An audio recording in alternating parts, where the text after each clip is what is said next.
Hello, welcome to this video. The subject that we are going to learn is industrial automation. Before going into the topic, let us see what all topics which are covered in this subject.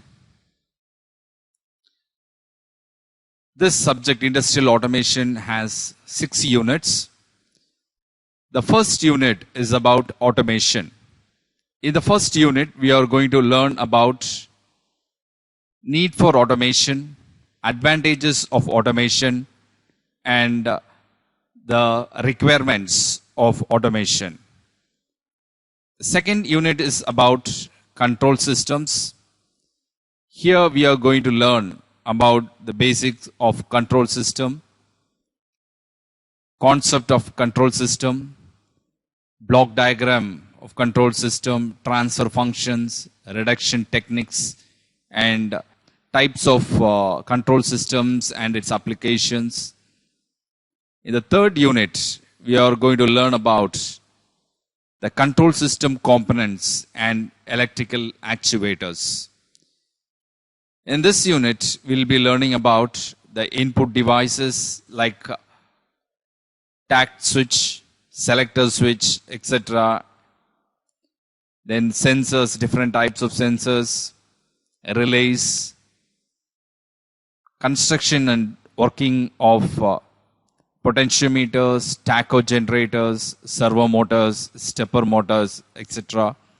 and power and control circuits. In the fourth unit, we are going to study about the controllers, electric controllers, electronic controllers, then digital controllers, about proportional, integral, and derivative controllers.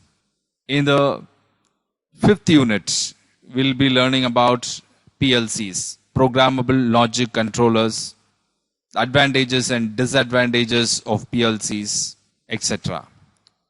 So in the last unit, we'll be studying about the special control systems, that is the distributed control systems, about its software and hardware, etc. So these are the topics we are going to learn in this subject called industrial automation. Now let's go into the first unit, automation. In the first unit, in this video, learning about introduction to automation, automated systems, applications, basic elements of automated system, need for automation. Now, let's see what is an automation. Automation is a technology in which a process or procedure is accomplished without human assistance.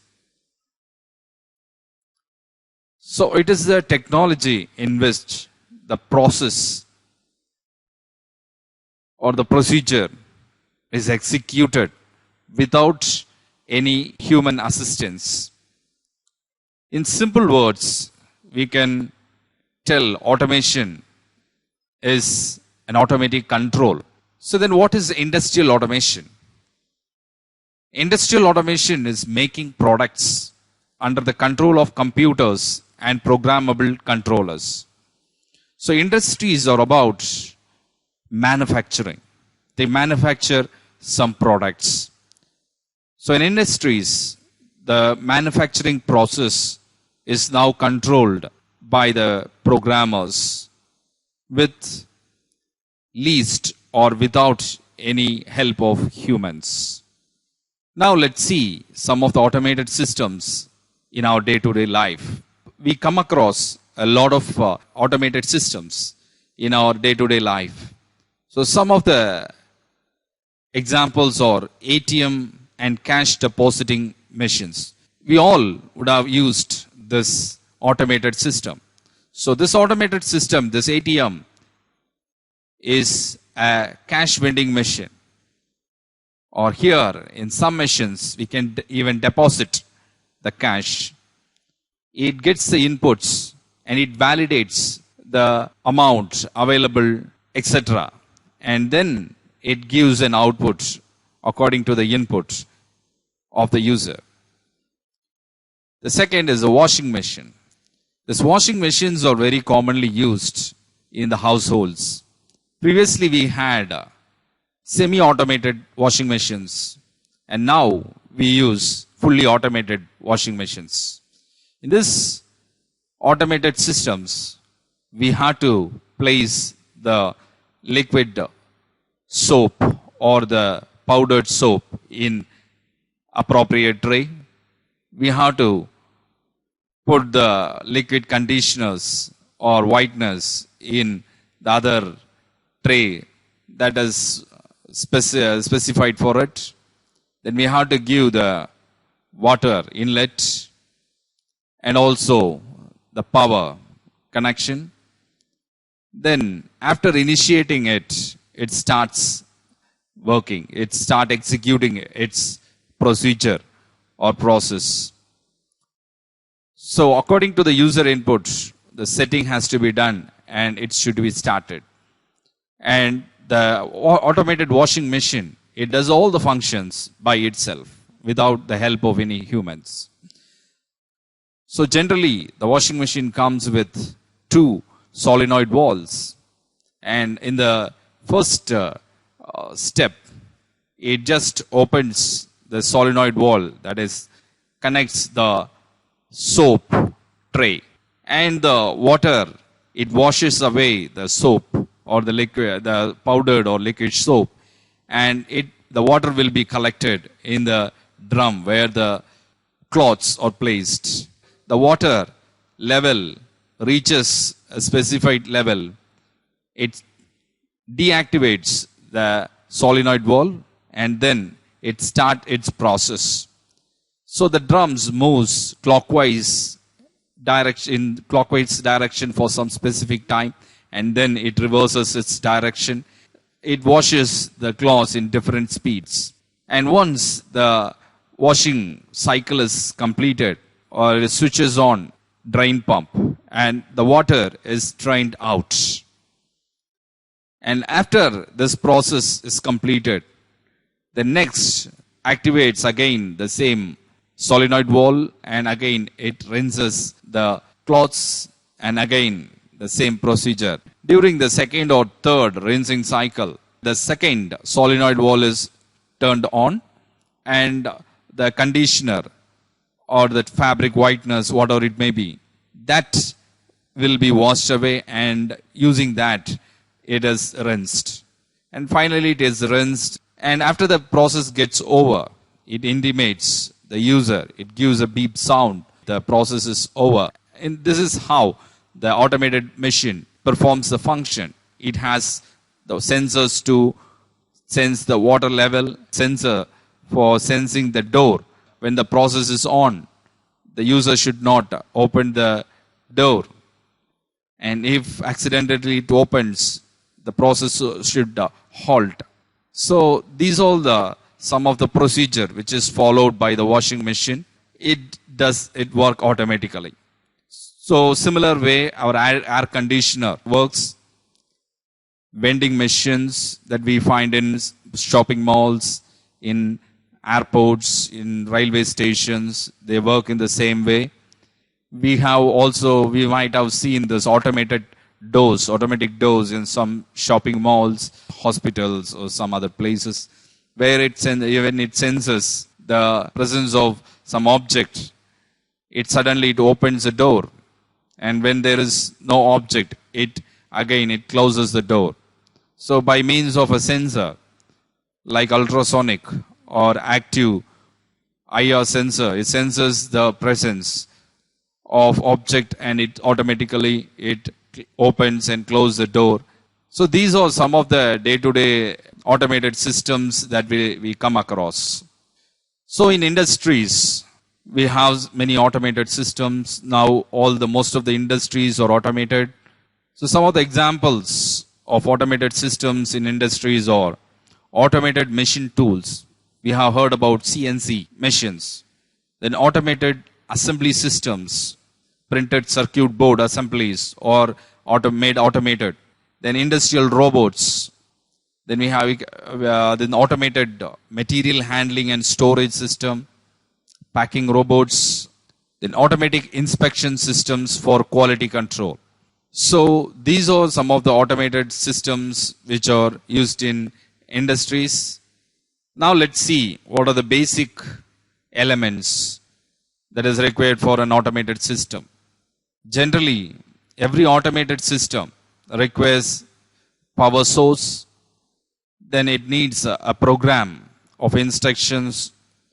We can call it as software or firmware, which is loaded into the microprocessor, microcontroller or PLC.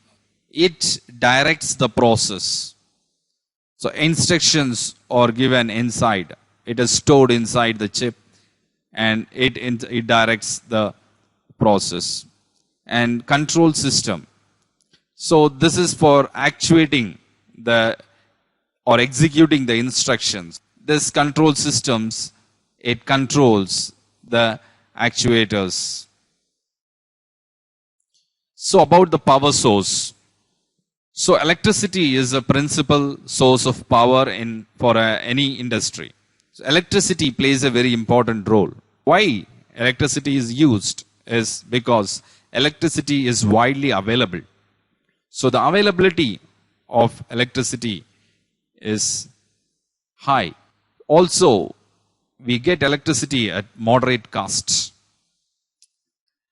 Then it can be readily converted into any form. Also, the electricity is required for the working of the electronic systems.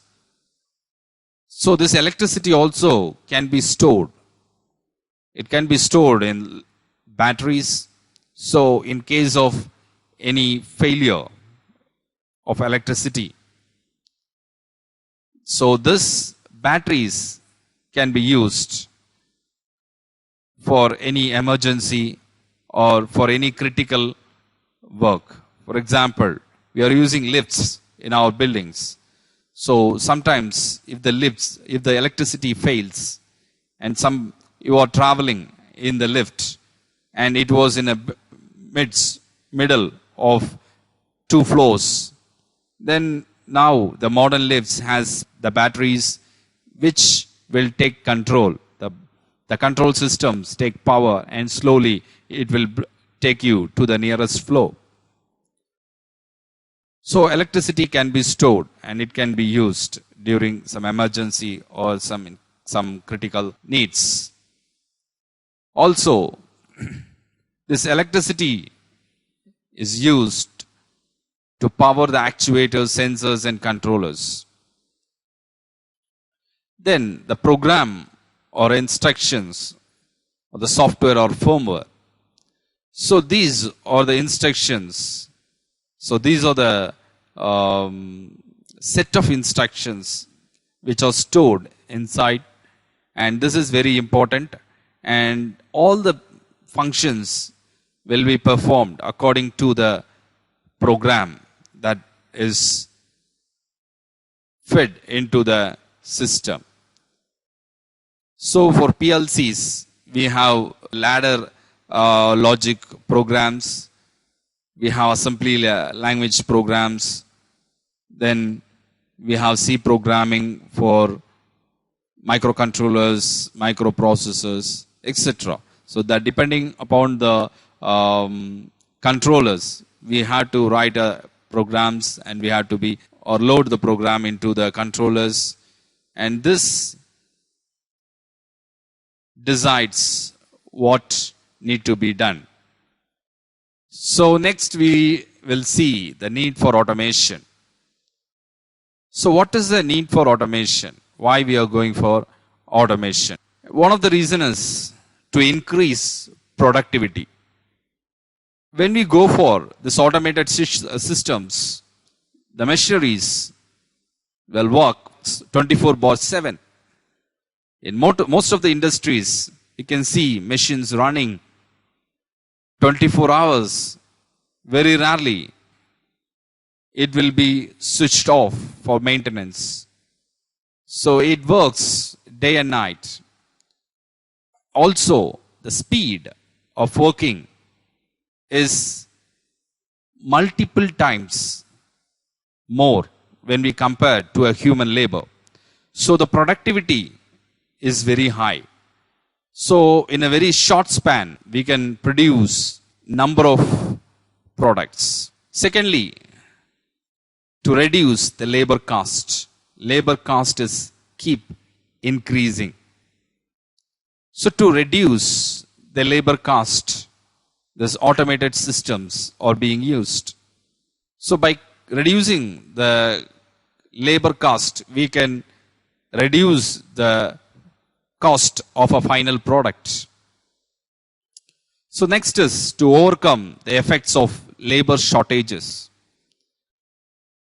So there is a problem when some labor, skilled labors leaves the industry, or they get retired, or if something happened to them.